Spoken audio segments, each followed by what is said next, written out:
10 ஓவருக்கெல்லாம் அவர்னால ஓடி ஆடி பேட்டிங் பண்ண முடியாது அப்படின்னு தோனியோட ஹெல்த் பற்றின அப்டேட்டை போட்டு உடைச்சிருக்காரு சிஎஸ்கே அணியோட பயிற்சியாளரான ஸ்டீஃபன் ஃப்ளமிங். நம்ம எல்லாருக்குமே தெரியும் தோனிக்கு 43 வயசாகுது, இதுதான் அவரோட கடைசி சீசனாக இருக்கும், இல்லை அடுத்த வருஷம் அவர் விளையாடுவார், முன்னாடி வருஷமே அவர் ரிட்டையர்ட் ஆக வேண்டியது அப்படின்னு நிறைய விஷயங்கள் ஐபிஎல் ஆரம்பிக்கும் போது இருந்தே தோனியை சுற்றி மட்டுமே உலா வந்துட்டு இருக்கும். அதில் ரொம்பவே முக்கியமான விஷயம் என்ன அப்படின்னா இதுதான் அவரோட லாஸ்ட் டைமாக இருக்குமா அப்படிங்கிறது தான். அதை வந்துட்டு கிட்டத்தட்ட வந்து அதுக்கான ஹிண்ட் கொடுக்குற மாதிரி சில விஷயங்களை வந்து ரீசெண்டாக கொடுத்த ஒரு இன்டர்வியூவில் தோனி வந்து குறிப்பிட்டிருந்தாங்க.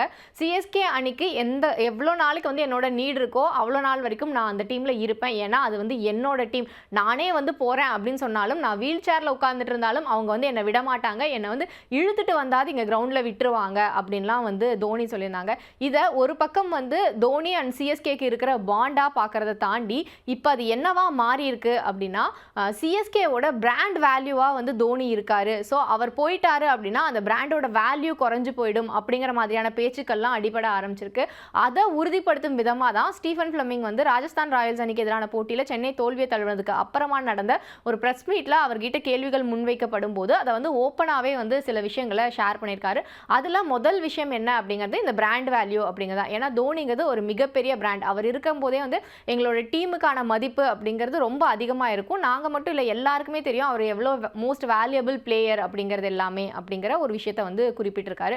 அதை தாண்டி அவர் சொன்னது வந்துட்டு தோனினால் வந்து முன்ன மாதிரி 10 ஓவருக்கெலாம் வந்து கண்டினியூஸாக நின்று இங்கேயும் அங்கேயும் ஓடிலாம் வந்துட்டு பேட்டிங் பண்ண முடியாது, ஏன்னா அவரோட கால்கள் வந்து முன்னாடி இருந்த மாதிரி வலுவாக இல்லை அப்படிங்கிற ஒரு விஷயத்தை வந்து குறிப்பிட்டிருக்காரு. இதை வந்து அவர் ஏன் இங்கே குறிப்பிடணும் அப்படிங்கிற ஒரு சந்தேகம் வந்து சிலருக்கு வரலாம். இதற்கு முன்னாடி அதாவது இந்த ராஜஸ்தான் ராயல்ஸ் அணிக்கு முன்னாடி வந்து ஆர்சிபி கூட சென்னை சேப்பாக் மைதானத்தில் விளையாடினாங்க. அந்த போட்டியில் ஒரு மிகப்பெரிய டார்கெட்டை சேஸ் பண்ணுறதுக்காக சென்னை சூப்பர் கிங்ஸ் அணி போகிறாங்க, 197 ரன்கள். அந்த சமயத்தில் பேக் டு பேக் சென்னையோட விக்கெட்டுகள் விழுந்துட்டு இருந்தது. கிட்டத்தட்ட 13வது ஓவர் வரும்போது 6 விக்கெட்டுகளை சென்னை சூப்பர் கிங்ஸ் அணி இழந்திருந்தாங்க. அந்த சமயத்தில் தோனி தான் களத்துக்கு வருவார் அப்படின்னு எல்லாரும் எதிர்பார்த்து காத்துட்டு இருந்தாங்க. ஆனால் வந்ததோ ரவிச்சந்திரன் அஸ்வின். ஸோ இதுதான் வந்து அந்த பிரச்சனைக்கு மூல காரணமாக பார்க்கப்படுது. ஏன்னா நெட் ரன் ரேட் வந்து அவ்வளோ ஒரு தேவை இருக்குது, ஆனால் வந்து தோனி மாதிரியான ஒரு அதிரடி வீரர் வந்து உள்ளே உட்காந்துட்டு அஸ்வினை வந்து அனுப்புறது எந்த வகையில் நியாயம் அப்படிங்கிறது ரசிகர்களை தாண்டி நிறைய கிரிக்கெட் பற்றி பேசுகிறவங்க, கிரிக்கெட் லெஜெண்டரியாக இருக்கிறவங்க எல்லாருமே அந்த கமெண்ட்ரி பாக்ஸில் இருக்கிறவங்களாகட்டும் எல்லாருமே வந்துட்டு கேள்வி எழுப்பியிருந்தாங்க. ஆனால் இதற்கு வந்து பெருசாக சென்னை சூப்பர் கிங்ஸ் அந்த போட்டியில் வந்து எந்த பதிலும் கொடுக்கல. கேப்டன் ருத்ராஜ் கெய்க்வாட் சொல்லும் போது கூட 50 ஓவர் மார்ஜினில் தானே தோற்றுருக்கோம், அது ஒன்றும் பெரிய பிரச்சனைலாம் இல்லை, இது ஒன்றும் அவ்வளோ பெரிய தோல்விலாம் இல்லை அப்படின்னு ரொம்ப கூலாக தான் வந்து பதில் சொல்லியிருந்தாங்க. ஆனால் ரசிகர்களுக்கு தான் வந்து இது ஒரு மிகப்பெரிய கொந்தளிப்பை ஏற்படுத்தி இருந்தது.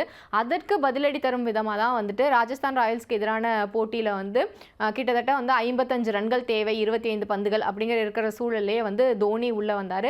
அவர் வந்து பேடப் ஆகி உட்கார்ந்துட்டு இருக்காரு அப்படிங்கிற வரைக்குமான அப்டேட் எல்லாமே வந்து கமெண்ட்ரி பாக்ஸில் இருந்தவங்க கொடுத்துட்டு இருந்தாங்க. ஏன்னா அந்த அளவுக்கு வந்து தோனி எப்போ வருவார் அப்படிங்கிறது ஒரு முக்கிய புள்ளியாக வந்து இப்போ மாறி இருக்கு. ஏன்னா முதல்லலாம் வந்து தோனி அடுத்தடுத்து சிஎஸ்கேவோட விக்கெட்டுகள் விழுந்தாதான் தோனி வருவார் அப்படிங்கிற அளவுக்கு வந்து ரசிகர்கள் வந்து காத்திருக்கிற மாதிரியான சூழல் வந்து உருவாகி இருந்தது. அதெல்லாம் வந்து ஒரு பக்கம் போயிட்டு இருக்கும்போது இது கிரிக்கெட், இதில் வந்து வெற்றி அப்படிங்கிறது தான் முக்கியம், தோனியோட வருகை மட்டுமே வந்து முக்கியம் கிடையாது அப்படிங்கிற மாதிரியான சில கருத்துக்களுமே வந்து நிறைய பேர் சொல்லிட்டு இருந்தாங்க. ஸோ இவ்வளவு விமர்சனங்கள் வந்து சமூக வலைதள பக்கங்களில் போயிட்டு இருக்கும்போது அதற்கு பதிலடி தரும் விதமாக தான் தோனியோட ஹெல்த்தை பற்றின அப்டேட்டை ஃப்ளமிங் கொடுத்துருக்கிறதா பார்க்கப்படுது. இது ஒரு பக்கம் இருந்தாலும் அதற்கு அடுத்ததாக அவர் சொன்ன ஒரு விஷயத்தையும் வந்து இங்கே கவனித்து பார்க்க வேண்டியதாக இருக்குது. அதாவது அன்னைக்கு சூழல், அந்த போட்டியோட சூழல் எப்படி இருக்கோ அதற்கேற்ற மாதிரி தான் தோனி எப்போ வருதுங்கிறத அவர் முடிவு பண்ணுவார், டீமுக்கு எது நல்லதோ அதை தான் அவர் பண்ணுவார். அப்படி தான் வந்துட்டு ராஜஸ்தான் ராயல்ஸ்க்கான போட்டியில் வந்துட்டு தோனி வந்து அந்த டைமில் இறங்கி வந்தார் அப்படிங்கிற மாதிரிலாம் சொல்லியிருந்தார். இதை வச்சு இப்போ அடுத்ததாக என்ன வந்து சர்ச்சை உருவாகியிருக்கு அப்படின்னு பார்த்தோம்னா அன்னைக்கு வந்து ஆர்சிபி அணிக்கு எதிரான போட்டியில் 13வது ஓவரில் வந்து தோனியோட தேவை அப்படிங்கிறது டீமுக்கு இருந்தது. கிட்டத்தட்ட 7 ஓவர் வந்து இருக்குது, பெரிய ரன் ரேட் வந்து அடிக்க வேண்டியதாக இருக்குது. அப்படியெல்லாம் இருக்கும்போது தோனி வராமல் இந்த போட்டியை பார்த்தோம் அப்படின்னா கிட்டத்தட்ட வந்து சென்னை வசம் தான் அந்த வெற்றி அப்படிங்கிறது இருந்தது. ஏன்னா 55 பந்துகளில் 25 ரன்கள், தோனி இருக்காரு, ஜடேஜா இருக்காங்க அப்படிங்கும்போது அது வந்து ஒரு பெரிய விஷயமே கிடையாதே. அதனால வந்துட்டு கண்டிப்பாக ஜெயிச்சிருவோம் அப்படிங்கிற சூழல் இருந்தனால தான் தோனி வந்து இறங்கி வந்தார் அப்படிங்கிற மாதிரி விமர்சனங்கள் வந்து முன்வைக்கப்பட ஆரம்பிச்சிருக்கு. எது எப்படி இருந்தாலும் தோனி வரணும் அப்படிங்கிறத மட்டுமே எதிர்பார்த்து காத்துட்டு இருந்த ரசிகர்கள் இப்போ தோனி வந்து வரல அப்படிங்கிறத வந்து கேள்வி எழுப்பதும், அந்த கேள்விக்கு வந்து சிஎஸ்கே நிர்வாகத்திலேருந்து யாராவது ஒருத்தர் வந்து இன்டைரக்டாக பதில் சொல்கிறது அப்படிங்கிறது வந்து கிரிக்கெட்டில் ஒரு ஹெல்தியான சுச்சுவேஷன் கிடையாது அப்படிங்கிறது தான் பெரும்பாலானவர்களோட கருத்தாக இருக்குது.